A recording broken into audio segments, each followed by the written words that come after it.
So this video is on about coterminal and related angles. So our next section in our trigonometry unit. But in reality, most of this note is spent on really reviewing the concepts of 4.2, really getting our trig ratios of angles that are between 0 and 360 degrees.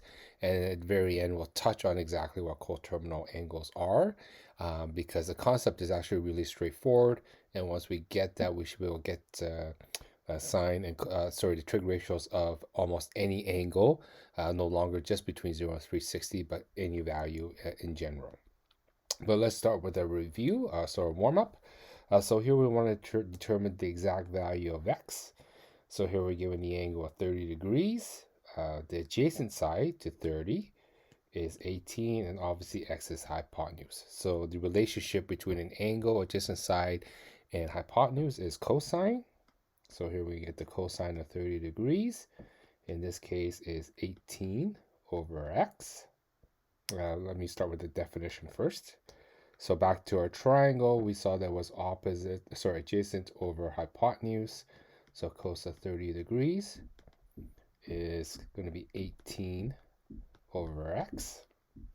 And then we know that the exact ratio for cos of 30 is 1 half. No, sorry, not 1/2. Root 3 over 2. Sorry, just looking in my head. Try to remember that table that I had with those exact values. So it's root 3 over 2. And then, so that's 18 over x. And so we're going to cross multiply and get root 3x is equal to 36. So I'm going to just do a little trick here, just so that we're not dividing it by a root 3, because in proper math notation, we don't want a radical as a denominator. So what I'm actually going to do is going to multiply both sides by root 3. So that's a bit of a trick to sort of get rid of a radical. It's really want to square it. So root 3 times root 3 is really going to be 3x. And the radical now appears on the other side of the equation. So we got 36 root 3. Now we divide both sides by 3. So now we get x is equal to 12 root 3. And notice that that's an exact answer. So the last lesson, we talked about the redefinitions of trigonometry ratios. So really now we're looking at a Cartesian plane, and now we're really having a point on a Cartesian plane. Now we could look at trigonometry as really having the angle. What is an angle from the origin, from the line from the origin to that point, compared to the positive x-axis? So that defines our angle. But now it's really a relationship between the x-coordinate, y-coordinate, and also the radius, or the length of that line between the origin to that point. So here we get sine of theta is y over r, cos of theta is x over r, and tan of theta is y over x. So those are our new definitions once we start looking at trigonometry on the Cartesian plane. So from there, we could look at the angles are more than 90 degrees. And exactly what are those trig ratios. So here we're asked to, first of all, you're going to do this for every single question, even if it's not asked. You will need always to get the reference angle, because what we discovered from last time is that sine, cosine, tangent of any angle is going to be the same as sine, cosine, tangent of the reference angle. It's just what the sign will be. Was it going to be positive or negative? And we're going to use the cast rule again to determine exactly what that sign will be. So let's go off and do this. So I always like to do a rough sketch. I encourage you to do a rough sketch only so that we know which quadrant that angle is going to fall into. And once we know what quadrant it falls into, we know the exact sign of the ratio of that angle. So here we got 120 is going to fall into this quadrant. So I'll just label theta there. So the reference angle is going to be right here. And that's going to be, in this case, 180 minus 120, which is 60 degrees. So let me quickly label the cast before we go off and determine the trig ratios. So here we're going to say that the sine of 120 degrees is really the same as sine of 60 degrees. But in this quadrant, sine is positive, so it's going to be positive 60. and sine of 60 is root 3 over 2. If we're going to look at cosine of 120, we know that this is going to be same as the cosine of 60, so this is why that reference angle is so important. But in this quadrant, because sine is already positive, we know that cos must be negative. So it's going to be negative cos of 60 degrees, which is minus 1/2. And then finally, tan of 120 degrees is really going to be the same as, again, tan of 60 degrees, but tan is negative in that quadrant, so tan of 60 is root 3, so this is going to be negative root 3. Didn't leave a lot of room for us to work there. I'm going to be a little bit more condensed, B, to try to fit that a little bit more in more nicely. So here, again, we're 300 degrees. It's going to end roughly in the fourth quadrant. So alpha, my reference angle here, it happens to be 60 degrees again. So we're going to get the same ratios, just whether it's going to be positive or negative. And then we're going to use cast to help us determine that. So sine of 300 is going to be the same thing as sine of 60, but in this quadrant it's negative, so that's going to be negative root 3 over 2. Cosine of 300 degrees is going to be the same thing as cos of 60 degrees, but cosine is positive in the fourth quadrant, so it's really going to be exactly the same as cos of 60 degrees, and that's going to be 1/2. And finally, tan of 300 degrees is going to be the same thing as tan of 60 degrees, but in the first quadrant it's negative, so here it's going to be negative root 3. Okay, so even just looking from examples A and B, we could see that tan of 120 is the same as tan of 300, because it happens that tan is both negative in that second quadrant and the fourth quadrant, which is exactly where 120 and 300 fell into, the second and the fourth, and both have a reference angle of 60 degrees. The last one, 225. So 225 is going to fall into the third quadrant. So there's theta. Again, I'm going to label my cast to help me identify what's the sign of my ratios. So here, the reference angle, it's going to be hard to see. I'll just do that over there. The reference angle here is going to be 225 degrees minus 180. So that's going to be 45 degrees. So we're going to see that sine of 225 degrees is really the same thing as sine of 45. But in this third quadrant, sine is negative. So that's going to be negative sine of 45 degrees. So that's going to be negative root 2 over 2. Cosine of 225 degrees is really going to be the same thing as cos of 45 degrees. But in this quadrant happens to be also negative. So really sine of 225 and cos of 225 is the same to both negative root 2 over 2. Finally, tan of 225 degrees is going to be the same as tan of 45 degrees, but in the third quadrant, tan is positive, so that stays positive, and tan of 45 is just 1. All right, I should have maybe used this last warm-up question as really before the other one, because it's really what are the trig ratios, what are the sign of the trig ratios in each of the four quadrants. We use that extensively above. So really we're using the cast rule as a thing to help us remember. So again, cast tells us which ratios are positive in each of the quadrants. So for positive in the all, that means that sine, cosine, and tangent, they're all positive. That's quadrant 1. In quadrant 2, only sine is positive. So that means the other two negatives are cosine and tangent. In quadrant 3, this is the t, so that means the only tangent is positive in this quadrant, and that means sine and cosine are negative. And finally in quadrant 4, where the c is, that means cosine is positive, and that means sine and tangent are both negative. All right, so that's just a quick summary on the trig ratios in the different quadrants and the sign of each of those ratios. So today we're going to actually look, really the first one is we just had a review of that. So given any angle between 0 and 360, We want to be able to determine the three ratios of sine, cosine, and tangent. So it's a bit of really what we did already. So what's a little bit new in here is that now we're given any coordinate point. So it's really the emphasis at that terminal point.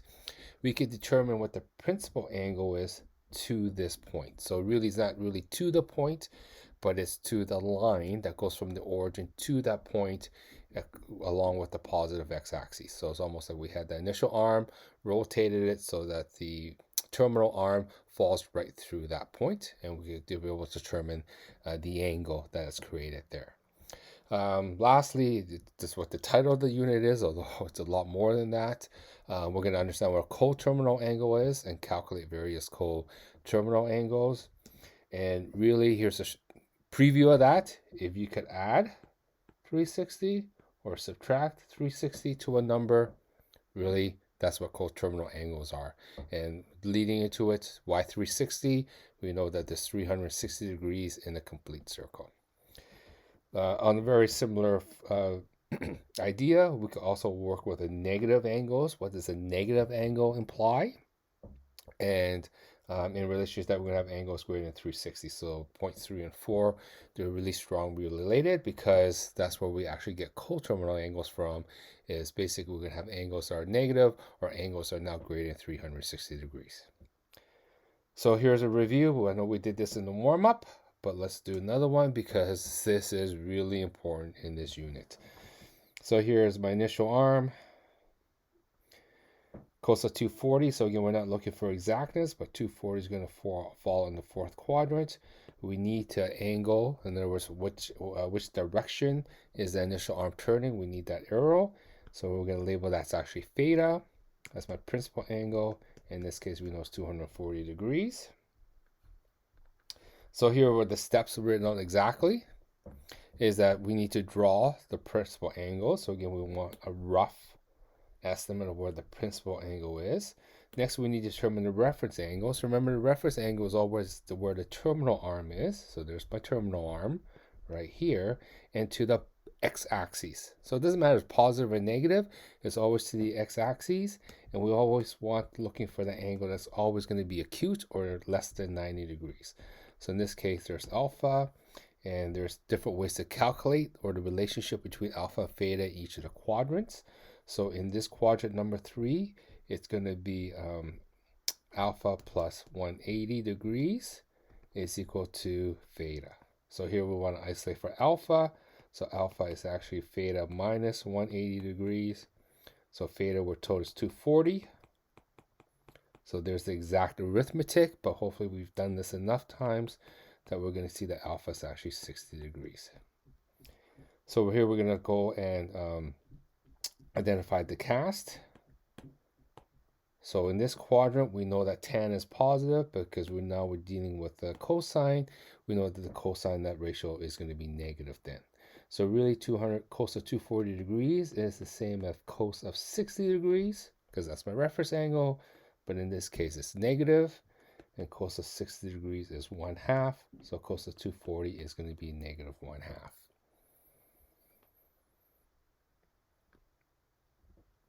Now we're going to look at something a little bit new. I would argue that we have all the skills to actually answer this question. It's just really looking at it from a different perspective and putting the different pieces of the puzzles together. So here we have a point, 5, negative 12, that lies on the terminal arm of an angle theta in standard position, or a principal angle. So we want to determine the exact primary trig ratios for this angle theta. All right, so let's do that first. Eventually, the next step is we want to calculate theta. So this part is a little bit tricky because we're not going to be able to calculate theta directly. Again, the really important thing is we need that reference angle. We need that reference angle. So how do we actually do this? So we want to plot the point, and again, roughly. So we want a rough estimate. So -5, -12. So -5, -12 would be somewhere maybe over here. So really what we're saying is that this point is in the third quadrant. So we just pretend that the arm goes through there. So there's my angle. So there's theta. and there's -5, -12. Well, we could get one ratio automatically. Okay, so let's go back and look at definitions of sine, cosine, and tangent again.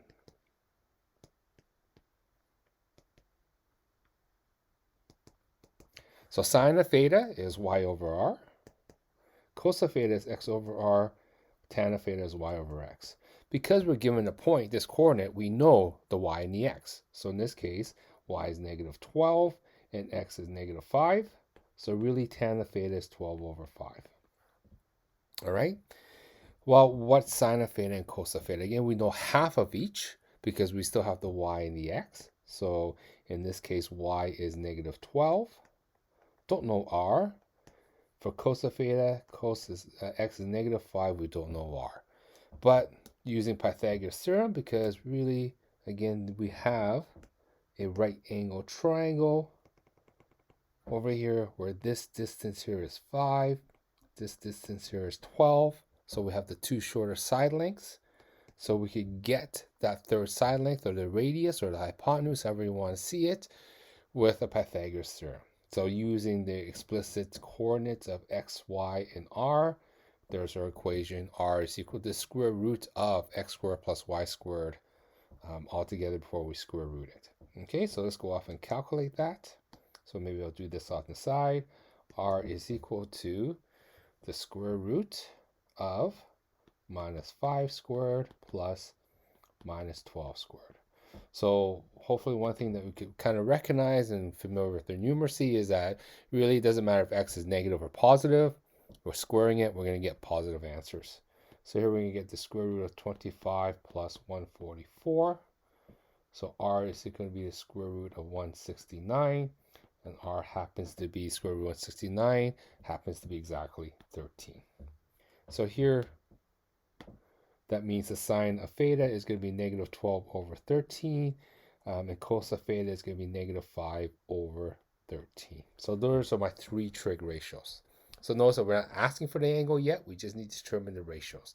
In this case, we can't determine the angle unless we actually have the ratio, because just like back in the trig we did before, now that we have the ratio, we could actually get the angle by either doing the inverse sine, inverse cos, or inverse tan. But this is the tricky part now, because we can't simply go off on a calculator and type in the inverse sine of -12 over 13. Okay, it might not be getting the answer that we're actually looking for. So what are the steps that we do? Well, in the note, I have determined the reference angle. So we need the reference angle first. So we're actually using those ratios to determine the reference angle. And in here it says always use the positive trig ratio. Don't necessarily need to do that all the time. Remember last time I talked about really if we want the reference angle, but we're given the ratio. So in this case, if we're given the ratio of sine, we just take the absolute value. In other words, we turn the negative into a positive. We're always given the reference angle. So here we're going to arbitrarily choose either one. So I'm going to choose something that's negative. So let's use sine. Since I already did sine, let's do cos. So we go say cos of alpha is the same thing as the absolute value of cos of theta. So cos of alpha in this case is the absolute value of -5 over 13. Okay, because that's exactly what cos of theta is, -5 over 13. But we want the absolute value. So, I mean, if you kind of get that, you can skip that step. I'm just doing here to just show that really cos of a reference angle is 5 over 13. Now to get alpha, or the reference angle, we do the cos inverse of that. So with this example, this is not an exact ratio of one of our 30, 60, 45 angles. So we actually will need our calculator for this. So if I do the cos inverse of 5 over 13, the angle is approximately 67 degrees. All right. But again, this is not theta. This is not theta. This is a reference angle. So how do we determine theta? Well, we have to go back. And actually, since I already had the diagram up here, but I'm just going to do it roughly over here, that we're told that the reference angle, because we know this is where our angle is, theta is in the third quadrant, the reference angle is 67 degrees. So how do we get theta in this case? So that means theta is going to be 180 degrees plus 67 degrees approximately. So that's going to be approximately 247 degrees. Because 180 plus 67, mental math, yep, 247. All right. So that's how we would do a question like that. Yes, on this specific example, because we're asking for the angle, you would need a calculator to do that, because 5/13 is not an exact ratio for one of, it's not a ratio for one of our specific angles of 30, 45, or 60.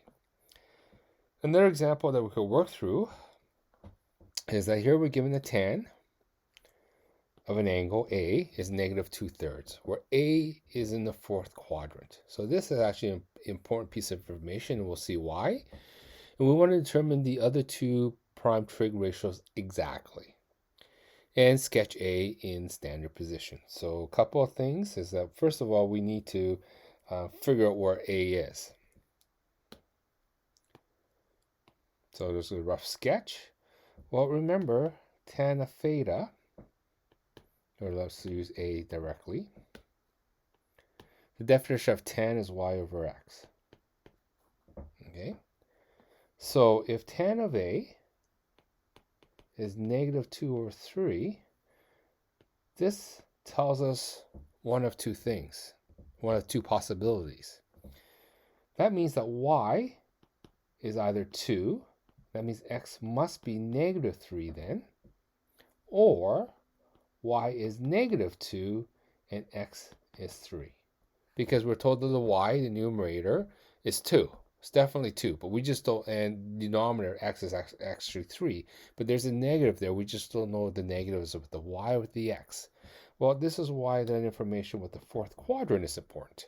Because if it's in the fourth quadrant, over here, oops, I don't need to put x, maybe I have to put a check mark. It's in the fourth quadrant, it's going to be over there. Well, x is positive and y is negative. It's in the fourth quadrant, so that's why the information is good. So x is positive, y is negative, so that must be the coordinates there. So it must be 3, -2. So we could plot 3, -2, maybe it's roughly around there. And there's our terminal arm. So there we have theta. All right. I'll just label that point, 2, -3. So we know what tan is, we just need to know what sine and cosine is. Well, again, we're going to need the radius of this terminal arm right here. What's that length? So here we're going to use our other form that we had above, where r is equal to square root of x squared plus y squared. So r is equal to the square root of 2 squared plus -3 squared. So r is equal to the square root of 4 plus 9. So r is root 13. So now we could complete the other trig ratios. Where sine of A, again, definition of sine of A is y/r. We determined that y is -3 and r was root 13. So it's going to be -3 over root 13. Cos of A is going to be x/r. So in this case, our x coordinate was 2 and root 13. And we could tell that this seems right, it feels right, because cos is positive, and we know that in the fourth quadrant cos is positive. Likewise, sine is negative, and we know in the fourth quadrant sine is negative, again, because of our cast rule. I don't like the rule part. It actually really helps us remember. It doesn't tell us, it doesn't explain why it is the signs where they are. They just help us remember it. So I'm going to stop calling it rule, hopefully. Here's another example. What are the possible angles of theta between 0 and 360 if sine of theta is -√2/2? So I believe I did an example like this in the last lesson, but again, this stuff is so important. It doesn't hurt to practice and show you guys this over and over again. So one of the things that we're going to discover is in order to get the angle, we need the reference angle. So what's going to be sine of the alpha, sine of the reference angle? Again, it's the absolute value of the sine of theta. So I'm going to shortcut this time. That means sine of alpha is √2/2. So this is an exact ratio of one of our special angles. So alpha is going to be the sine inverse of root 2 over 2. So alpha is 45 degrees. So going back into our quadrants, so we know the reference angle is 45 degrees. Here, sine is negative. Our ratio is actually negative. So we're sine negative in our quadrants. Well, sine is going to be negative in the C and T quadrants. So that means our angles could either fall in the third or fourth quadrant. We just determined what the reference angle is. So in both situations, the reference angle must be 45 degrees. So theta 1, the first angle, is going to be 180 plus 45 degrees. So that's going to be 225 degrees. And the second one, that's theta 2. Theta 2 is going to be, in this case, 360 degrees minus 45 degrees, which is 315 degrees. So there's our two answers. All right. So I know that the last time we had some homework on this, which is a bit unfortunate in some say. So I did kind of give you a note on this already, or give you a hint on how we determine special angles like 90, 180, 270. So let's look at that again. Because in this case, and again to emphasize it, we cannot use the reference angle because it's exactly on one of the x-axis or the y-axis. So it's really, we can't create an acute angle. Remember, the definition of acute angle is less than 90 degrees. We can't create an acute angle to the x-axis. So there is no reference angle. So we need to go back sort of to the definition of sine, cosine, and tangent to actually get these ratios. So let's look at something that's 90 degrees. So how I showed this was that, let's say that this is my, let me go back to red. This was our initial arm. And again, I'm going to make an arbitrary length, in this case 2, only because my grid size is 2. And if I rotate it, let me show that. And if I rotate it 90 degrees, so theta is 90 degrees, it's going to fall directly on the y-axis. Okay, so because this is exact length 2, we know that this point over here, that's going to be 2, 0. So recognize that because it hasn't really moved, and this is a hint for when it's 0 degrees, is it hasn't really moved. The x-coordinate is the same as the radius or the length of that line. When we rotate it, really now our x-coordinate is now 0. The length is still 2. So that means this point must be 0, 2. Okay, because this length is still 2. The length hasn't changed. So if we look at sine of 90 degrees, again, the definition of sine is y over r. In this case, y is 2, and the radius is 2. So sine of 90 is going to be 1. Really, sine of 90 is always going to be r over r. Doesn't matter what the length of the radius is, it's always going to be r, and 90 degrees, that point is going to be 0, r. So sine of 90 degrees is always going to be is 1. If we look at cos of 90 degrees, well, cos is x over r.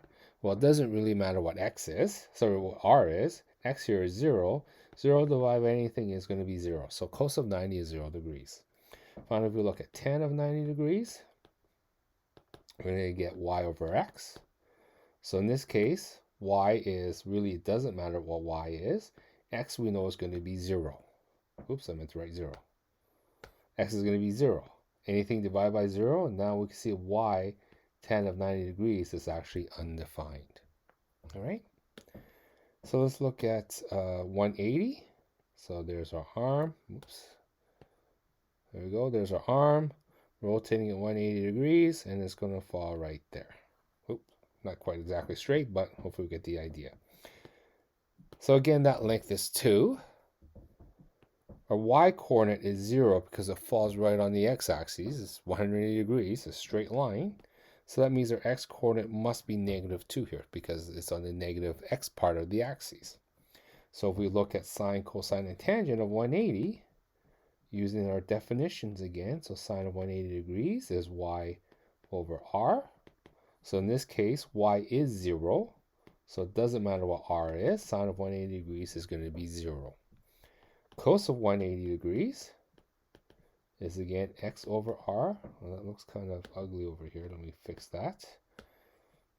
r. So x over r, in this case, that's going to be negative 2 over 2, which in this is going to be negative 1.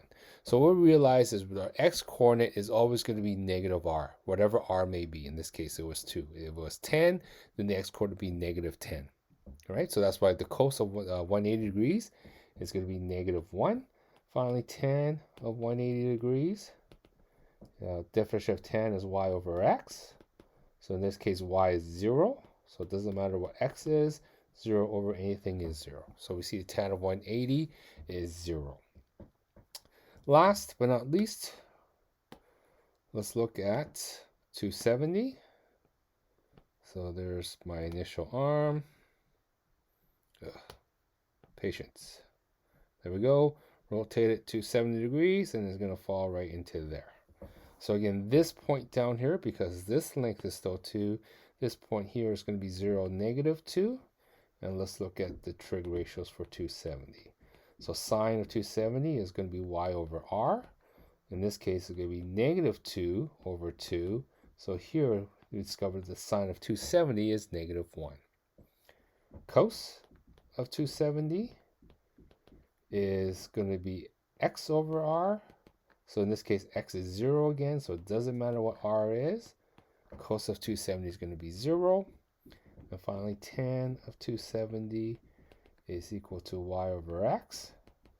So in this case, it doesn't matter what y is. X is going to be 0.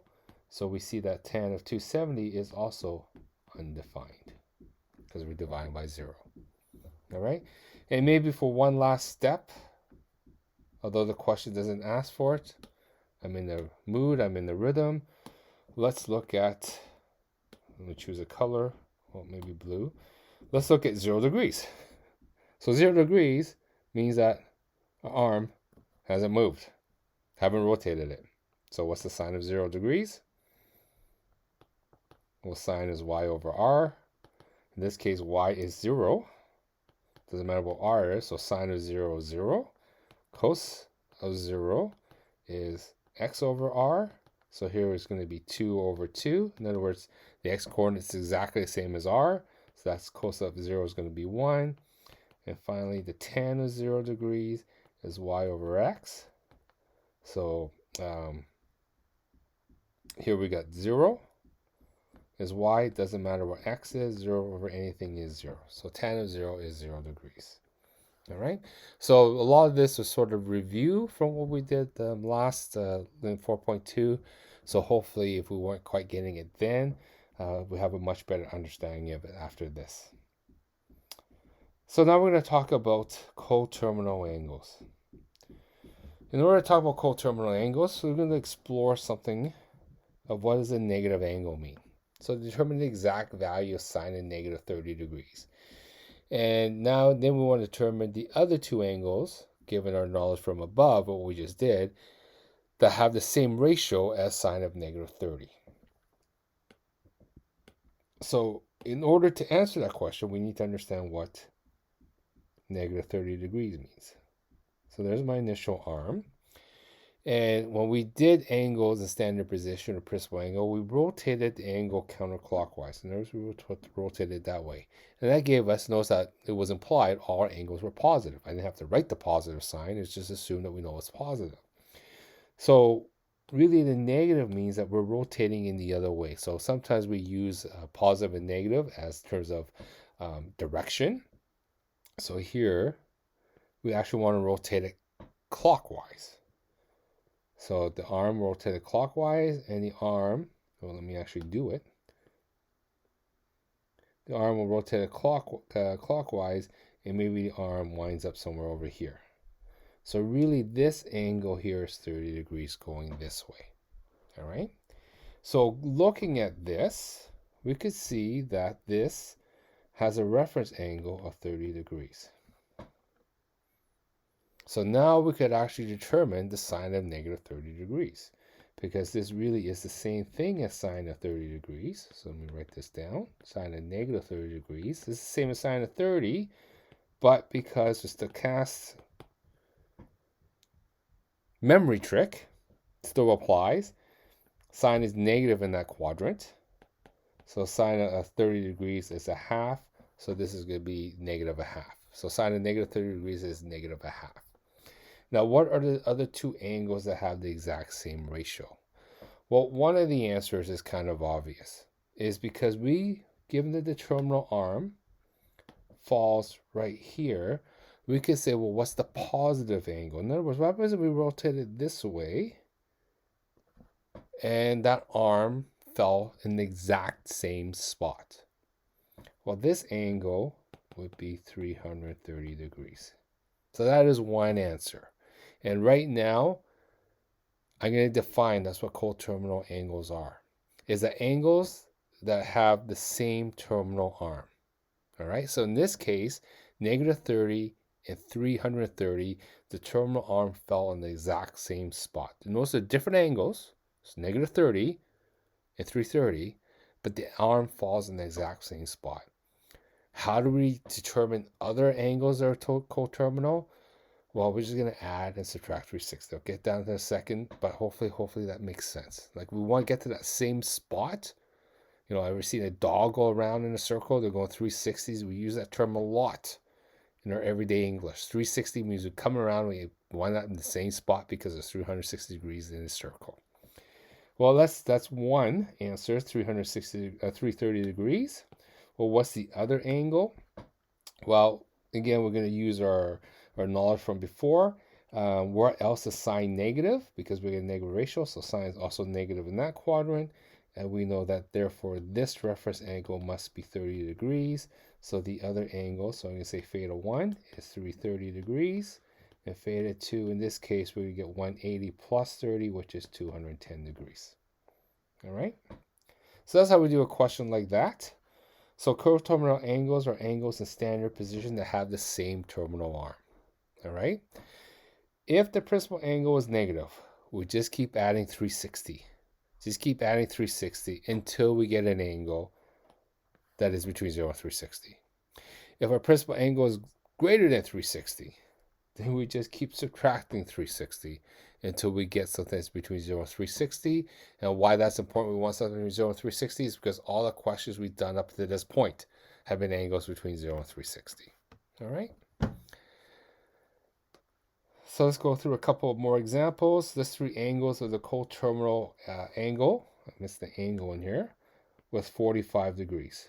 So really I could do 45 plus 360, which is 405 degrees. And I could take 405 and add 360. So 405, I could add 360 to that as well. So that's going to be 765 degrees. And yet again, if we want a third one, is I could take 365 and add 360 again. And that's going to be a really test on my mental math. That's going to be 10, 11, 25 degrees. All right, the idea is we just add 360, we get to the same spot. Okay, so nothing earth-shattering, just something that we need to know. We can list two negative angles of coterminal of 312. So in this case, we want negative. We're going to subtract 360. So 312 minus 360. So we're going to go the other way, subtracting. And it's going to be minus 48 degrees. And another one, if I want another negative angle, then yes, I can do negative 48 minus 360. And that's going to be negative 408 degrees. All right? So actually, this math is actually a lot easier than we did before. Well, why is it that we need to know this? It's more of important, like a question like this is, well, what's the sine of negative 120 degrees? One could argue that you don't actually need to do this. If we could draw 120 degrees, that's fine. At some point, maybe we don't need to draw it. I still do. Doesn't hurt. So really, sine of 120 degrees is the same thing as sine of negative 120 plus 360, which is 240. Sine of 240 degrees. So I know that 240 is going to be in that quadrant, and the reference angle here is going to be 60 degrees. So this is really the same thing as sine of 60 degrees, but sine is negative in that quadrant, so it's going to be negative 60. Sorry, negative sine of 60. So it's going to be negative root 3 over 2. All right. Next one, cos of 585. So here we need to do 585 minus 360. So I'm not allowed to use a calculator, so I'll just do it by long form here. So that's going to be 225. So here it's going to be same thing as cos of 225 degrees. Even though I see in my head for illustration, I will still draw the rough sketch. So that's 225 degrees right there. Alpha, the reference angle is 45 degrees. So it's the same thing as cos of 45 degrees. But in this quadrant, cos is negative. So it's going to be negative root 2 over 2. Let me write that a little bit more clear. Root 2 over 2. All right. Tan of 1,080. Whoa, that's a way over 360. So 1,080 minus 360 is going to be 720. 720 minus 360 is 360, which is the same thing as 0. And I can remember that table. I know that tan is 0, 0. If we have a hard time remembering it, I still draw a sketch. That's where 0 is. And we know that tan is y over x.